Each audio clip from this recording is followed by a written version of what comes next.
On July 4th, 2015, my then partner's son was diagnosed as being on the autism spectrum. I was in a PhD program in political economy at the University of Sydney, where I had access to almost all current scientific and medical journals. I wanted to better understand what was happening, so I went to the CDC's webpage on the causes of autism. As a PhD student, I was trained to focus on primary source documents. So I read all the references and their footnotes. To my surprise, I quickly discovered the CDC's narrative did not add up. Claims that autism is genetic don't make sense because autism prevalence was rising too fast. There's no such thing as a genetic epidemic. Then the CDC blamed valproic acid, a treatment for epilepsy that is contraindicated in pregnancy, and thalidomide, which was never approved for use in the United States. Finally, the CDC pointed to advanced parental age, but the odds ratios were modest, and the increase in the proportion of older parents is insufficient to explain the surge in autism prevalence. Furthermore, the cost of autism was already in the hundreds of billions of dollars a year in the US, and yet government was not responding with a sense of urgency. I changed my doctoral thesis topic to the political economy of autism, and spent the next 4 years reading and analyzing nearly everything that's been written on autism prevalence, causation, and cost. In 2019, my thesis passed rigorous external peer review. It's now in the top 10 of the most downloaded doctoral research papers in the history of the University of Sydney. Since then, I've continued my research with Children's Health Defense, as an independent journalist, and as a fellow at Brownstone Institute. Here are the facts. In 1970, the first autism prevalence study in the US found an autism rate of less than 1 in 10,000 children. According to a study by the EPA, sometime around 1987, the autism rate in the US began to skyrocket. The most recent report from the CDC showed that 1 in 31 8-year-old children in the US in 2022 were on the autism spectrum.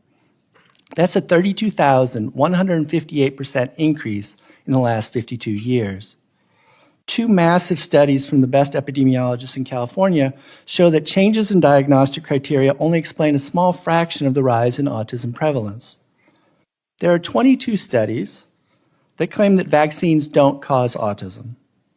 None of these studies have a completely unvaccinated control group. So unfortunately, if you want to understand what's causing the autism epidemic, these studies are of no use. Then there are 5 large genetic research projects: AGREE, SSC, ASC, Missing, and SPARK. Together, they've produced 501 published papers. The search for the gene for autism has consumed over $2.3 billion, and researchers have almost nothing to show for it because genes don't suddenly create epidemics. The human genome just doesn't change that fast. Then there are 4 large epigenetic research projects, so genes in the environment: CHARGE, MARBLES, SEED, and EARLY. Combined, they've produced 437 publications that look at the effects of air pollution, pesticides, fluorinated substances, PCBs, nutritional factors, flame retardants, maternal metabolic conditions, and volatile organic compounds. None of these studies control for vaccines as a possible covariate or confounder, so it's impossible to know the true impact of these variables. The critical missing piece in autism research is vaccinated versus unvaccinated studies. Thankfully, there are now 6 good studies that we can rely on. Unfortunately, these studies have been systematically suppressed and ignored by the mainstream media and the medical establishment.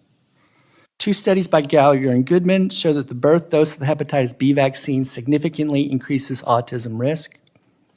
3 studies by Anthony Mawson confirm that vaccination increases the odds of developing autism by at least 4.2-fold.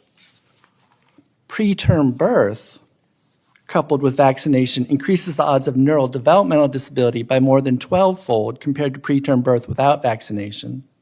And finally, a study by Hooker and Miller published in 2021 found that vaccination increases autism risk 5-fold.